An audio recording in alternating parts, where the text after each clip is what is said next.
rates. We all feel euphoric when the Fed lowers rates, but I'm somewhat skeptical of this. I think the Fed may have made a big mistake with these rate cuts, because what's happened, I think you all know this, is the short-term rates have gone down, but the long-term rates and the mortgage rates have gone up. And you know the reason for that what drives long-term interest rates more than anything else is inflationary expectations. And this is telling you that investors are worried about inflation. I showed this chart just about a week ago to Trump, and he's very concerned about it, because there's no question, if you look at the exit polling, the two issues that just did in Kamala Harris and Joe Biden were number one, inflation, and number two, illegal immigration. Those were the two kind of killer issues. So my point is that if Trump is going to be a successful president, I'd say he's off to a pretty good, wouldn't you say he's off to a pretty good start in his first week? But, he has to make sure that prices don't keep going up like that. Two other quick points, and then we can turn it over more to your area of housing. We're all concerned about the national debt. That red line shows you what's happening with our debt. It's going to go from 100% of GDP up to nearly 200% of GDP. We cannot allow that to happen, or we'll bankrupt our country.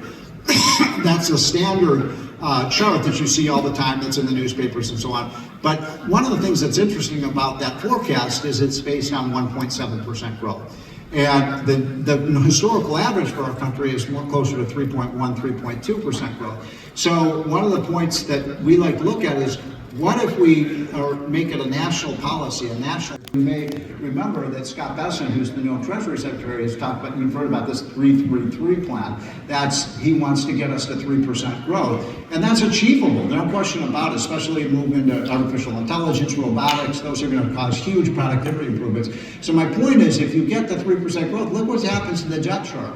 It starts to go down, not up. In other words, the burden of the debt falls. And by the way, look, if you put 3.5% growth, that's the green line. We actually start, in 20 years, we start paying off the debt. So I've shown this to members of Congress. I've shown this to all my friends in the incoming Trump administration. You got to get growth up. The most important thing of all, more than anything else, is increasing the rate of economic growth, because it helps solve all problems. This is the inflation that we all saw.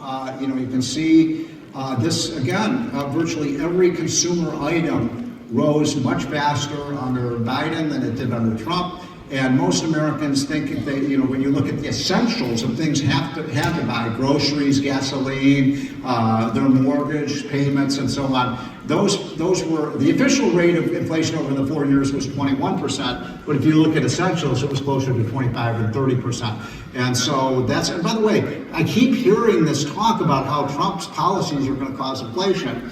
And yet, if you look under the Trump years, we actually had very little inflation. The average inflation rate was 1.9%. So we will see about that.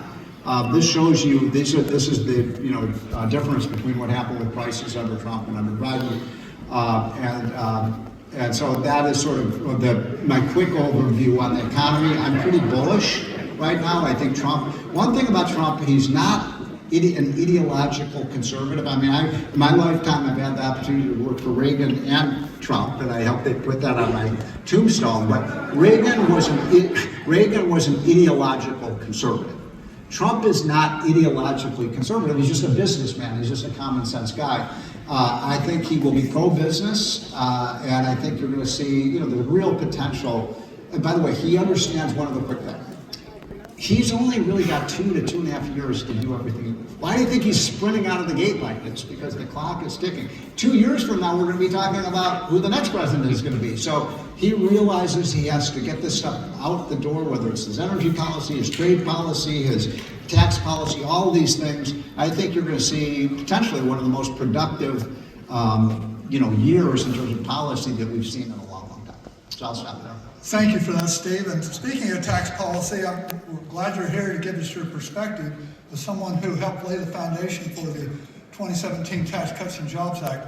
Can you contrast the political climate today versus what it was back in 2017 when that bill came together? It's a great question. And I've been saying this a lot of Fox News and CNN and so on, because it just happens to be true. I mean, in 2017, at the end of 2016, when Trump won the election, Americans were fearful. They were afraid of what this new crazy guy, what's he going to do? You know, so especially Democrats and independents were very, very nervous about what he was going to do.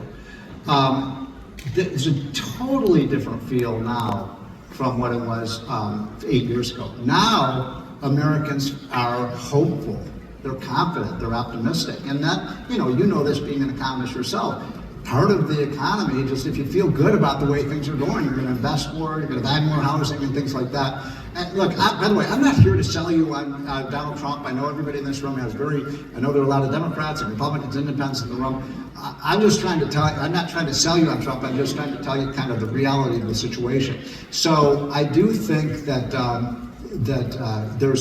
people are willing to give Trump a chance. I think even some of my Democratic friends who hated Trump 8 years ago said, well, let's see what he can do. And so that's the difference. So I think he's going to really push that legislative agenda aggressively in the next months ahead. Well, looking back the last 45 years, one thing that's really interesting about tax policy and presidents is that there have been a number of major tax landmark bills that are passed in the first year of the president's term. If you look back, Ronald Reagan had one in 1981. Yep. And then the Tax Reform Act, it got passed through the House in that first year, but didn't pass and get enacted until the next year. But then Bill Clinton also had two major tax bills, one in his first term, one in his second. Donald Trump, of course, had the Tax Cuts and Jobs Act 2017. How significant is it that in the first term, big bills can get done in the tax area, and what does that teach us about? Trump today, it's amazing. I don't know if you guys have all seen, but a major opinion poll just came out this morning. You know what Trump's approval rating is right now? Pretty high, I bet. It's astonishing. Trump's approval rating right now is 56%. In his first term, he was never even anywhere near 50%. I mean, he was well below 50% throughout his first term. So my point is, he is more popular today than he has ever been in the last, since he got started in politics in 2016. So what does that tell you? It means he has a lot of political capital right now. I mean, he's plus 20. His approval rating is 56%, and his disapproval rating is 36%. It used to be the reverse, right? And so that does give him, and by the way, the other difference is that it is absolutely Trump's party today. This is the Trump party, for better or worse. And it's moved towards a populist party. But if you look at the voting results, the poorest districts and the richest districts went overwhelming for Kamala Harris, and it was those middle income areas of the country, blue collar, that's why they call him blue collar president, those are the districts that went for Trump. So he understands this, he gets it. You strike while the iron is hot. When you've got that kind of approval rating, you charge like Secretariat right out of the gate. And I also agree with the premise of your point, that you want to get big things done. And it's not just tax bills. I mean, just look throughout history. Presidents get their agenda done in that first year in office. One thing is quite different, I think, between 2025 and 2017 is that the major focus on the Tax Cuts and Jobs Act, or this tax reform this time, is that there are big provisions in that bill that are set to expire at the end of the year. Yes. And I think everybody on Congress thinks number one priority is to get those extended, made permanent. And that may be the focus instead of opening it up to other types of things. And the concern that we have is that, and we have some things that are very important that realtors care about in that bill. We want extended, but can we also open it up to take care of some things dealing with the housing supply problem and the affordability crisis? Since we have tax reform, we may only have one big bill in the next several years. Can that be done? One big, beautiful bill, right? So it's a great point you're making. Yeah, the answer is yes. The top priority is to extend the tax bill, because just so you all know, I think most of you in this room know this, that if we don't pass this bill by December 31st, starting January 1st of next year, everybody's taxes are going to go way up. The average family is going to face a $3,000 tax increase. Everything in that bill is temporary, except, you know what, the only thing that's not is corporate tax rate. So we weren't stupid. We made the things that Democrats hated the most permanent, and the things they like the most temporary, because we knew this day would come when we'd have to extend it. So that is the top priority. We got to get those the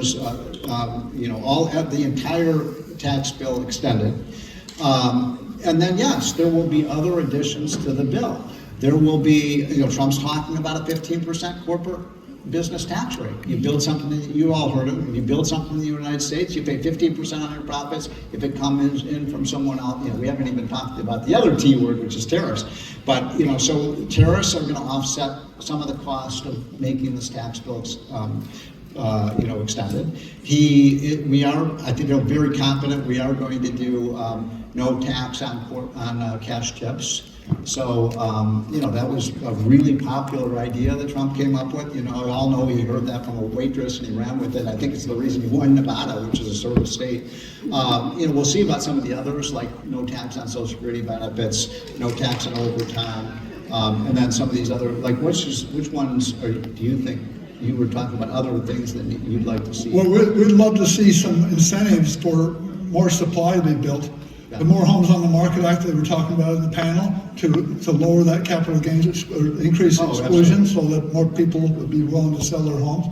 A tax credit for converting underutilized commercial property to housing units. Yeah, I am not an expert on housing, so let me say that. It's not my area of expertise. But I will say this, that I do believe that the bigger problem for the housing, why we have a shortage of housing, is not so much on the tax side. I think it's the regulation side. And a lot of, you all know this, a lot of that regulation is on the state and local level, the zoning requirements and so on. And that's almost criminal because you can't, especially in the big cities, you can't build new housing. But look, I know you guys are in the industry, so you know this.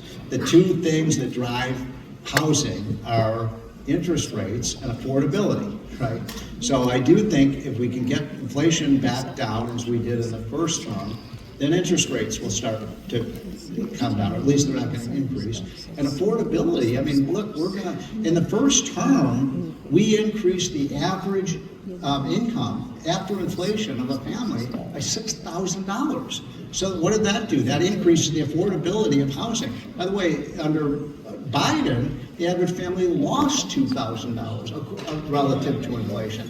So, we're going to increase availability of housing, affordability of housing, and we're hopefully, I can't guarantee this, but one of our goals is to bring those interest rates down. So on the tax bill, we have the impetus of a new president, we have the first year history, but we have a big problem in that the House margin of Republicans is very, very small. How are they going to pass a budget resolution that can set up this reconciliation and allow it to bypass the Senate filibuster? Next question. That's the question that's keeping me up at night. You're exactly right. You've got 219. They've got what? They can lose one vote. They can lose one. So, this is out of 435, and, remember what Newt Gingrich used to say, that, being Speaker of the House is like herding cats, and it really is. So to get to 218, it's going to be a mighty, mighty tough thing to do. Because essentially, and this is, by the way, if you want to get our hotline, we put out a little newsletter every morning. Just go to unleashprosperity.com. But we've been writing a lot about this every morning about it only takes 2 or 3 of these guys to hold the tax bill hostage, because we don't think we're going to get any Democrats for this. Maybe I'm wrong, but it's doubtful. So that means, you can have 2 or 3 malcontents that just say, I'm going to hijack this bill unless you give me what I want. And it gives them huge leverage to get what they want. Exactly. So it's not going to be an easy task. It really will not. And is it only? I thought they had a 2-vote majority. I think it depends on when the votes are taken, because we'll have some new members. Yeah, and even in the House, the Senate. By the way, when we did the 2017 bill, I'm not lying here. Larry Kudlow and I, on December 22nd of 2017, were banging on Senate doors, meeting Susan Collins and Jeff Flake, and there were about 5 or 6. Ron Johnson is a good friend, holding their hand and saying, "You got to vote for this bill." That we held their hand. It's going to be okay. And we passed that bill in the Senate. on December 22nd by one vote in the Senate. And I'm here to tell you, if we had not passed that bill before Christmas, I don't think it would have happened.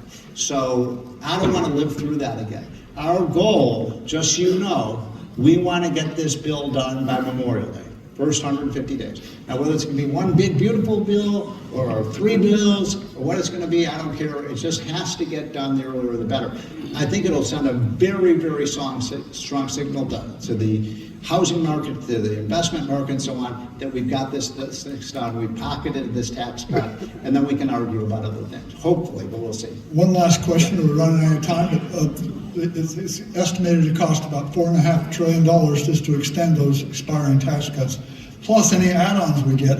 You'd shown a chart about how we're in danger of someday going broke if we don't have a way to offset those. How in the world is Congress going to decide how to pay for all of this? I know tariffs might be part of the answer, but sometimes they don't count. The light is up, so I have to go. So this is going to be tough. I mean, by the way, one of the things we can't live with a $4 trillion cost. That is what's called a static cost that we know is wrong. And by the way, we know that's wrong because it's the same people who gave us the score on our 2017 bill that said it was going to cost $2 trillion through the first 5 years. Well, we now have 5 years of evidence that you may be shocked by this, but it is true. The tax revenues today that have come in are higher this year than the Congressional Budget Office said they would be if we hadn't cut taxes at all. So they were completely wrong in their forecast. That's why I showed you that chart about the 3% growth. If we get the economy going, we're going to see the deficit fall, not rise. I mean, I lived through the Bill Clinton era. By the way, I think Bill Clinton was one of our, in my lifetime, one of our best presidents when it came to the economy. We had, remember that? Low interest rates, low inflation, we balanced the budget.